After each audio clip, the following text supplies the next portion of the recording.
मई की आज 17 तारीख है और सुबह से ही खूब जो लू चलना स्टार्ट हो गई है, गर्म हवाएं चलना स्टार्ट हो गई हैं और यही पेड़ पौधों को फिर थोड़ी देर के बाद नुकसान पहुंचाएंगी। भरपूर दोपहर में जब टेम्परेचर खूब ज़्यादा जाएगा तो जो पत्ते हैं पौधों के जलने लगेंगे। नमस्कार जी, मैं मंजू। चलिए, ये तो सब चलता रहेगा, जो नुकसान होना होगा वो तो होके ही रहेगा। तो इसमें अब हम क्या कर सकते हैं? अपनी तरफ से तो हम जितना प्रिकॉशन ले सकते थे इन्हें बचाने के लिए हमने लिया, और इससे ज़्यादा तो हम कुछ कर नहीं सकते। तो चलिए, ईश्वर सब ठीक करेगा। आज मैं जो आपको बताऊंगी, कुछ दिन पहले मैंने वीडियो डाला था कि एक कटिंग से पर्सलेन के खूब सारे प्लांट्स कैसे तैयार करें। तो वो एक कटिंग जो मैंने वाइट कलर वाला पर्सलेन की बात बताई थी ना, कि मेरे गार्डन में बहुत टाइम पहले था, फिर पता नहीं ख़त्म हो गया वो।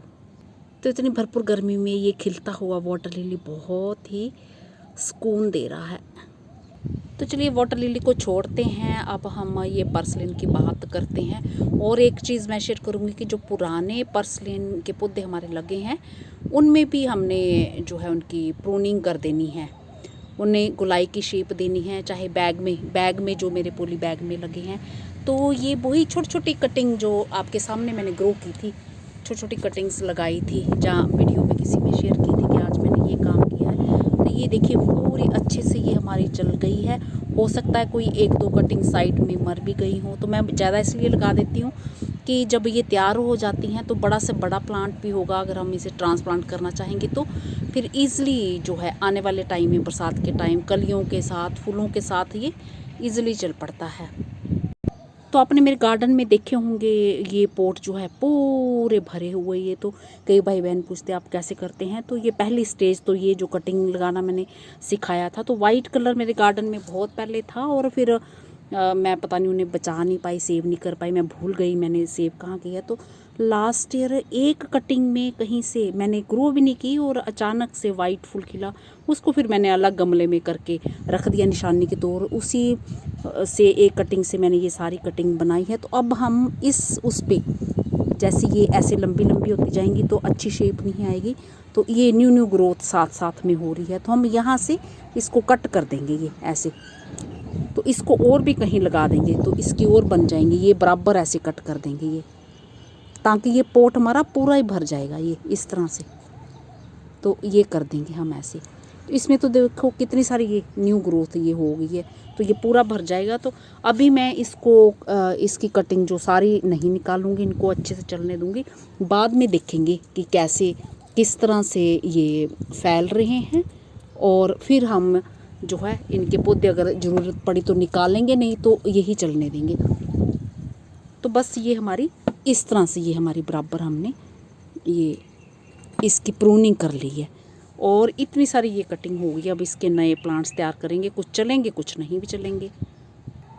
तो एक दो जगह से और बाहर को निकल रही थी, वो भी मैंने कट कर ली है। तो इस तरह से ये हमारा अब सेकंड स्टेज जो है ये आ गई है पोट की, और अब इसको अच्छे से चलने देंगे। अब प्रूनिंग नहीं करने देंगे, भरने देंगे, और फिर देखते हैं बाद में। तो यही करेंगे। और पुराने पोट पे क्या करेंगे, तो ये एक राइस वाला बैग आप देख रहे हैं, तो लास्ट ईयर का पौधा है। ये धूप में पड़ा है, क्योंकि नेट के नीचे इतनी जगह नहीं है रखने की, तो धूप के नीचे ही ये पड़ा है। तो इसलिए पत्तियां इसकी थोड़ी ऐसे मुरझाई जैसी लग रही हैं इतनी भरपूर गर्मी में। तो इसको मैं शेप दे चुकी हूँ। इसको मैंने गुलाई में, ये पूरा नीचे तक फैला हुआ था, तो ये ऐसे गुलाई में अगर आप देना चाहते हैं तो ऐसे गुलाई में इसको ऐसे कट कर देना है, ये छोटी छोटी कटिंग, ताकि ये पूरा एक साथ नीचे को फैलेगा और खूब भरेगा। ऊपर का तो ये भर गया है, तो इस तरह से ये लग नहीं रहा कि ये हमारा पुराना पौधा है। ऐसे लग रहा कि हमने जैसे नया ग्रो किया गया हो ये। तो यहाँ से मुझे थोड़ी लंबी कटिंग दिखती है तो मैं निकालती हूँ। वैसे मैं इसकी कर चुकी हूँ पिंचिंग, इसकी करने की मुझे अभी ज़रूरत नहीं है।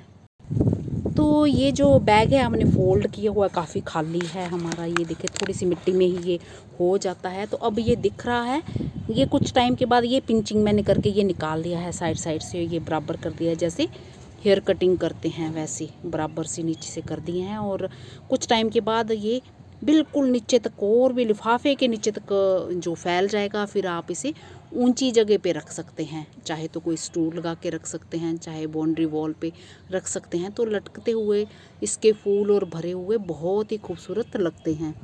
तो ये एक थोड़ा ये निकल रहा है बाहर को, ये भी मैंने कट कर दिया है।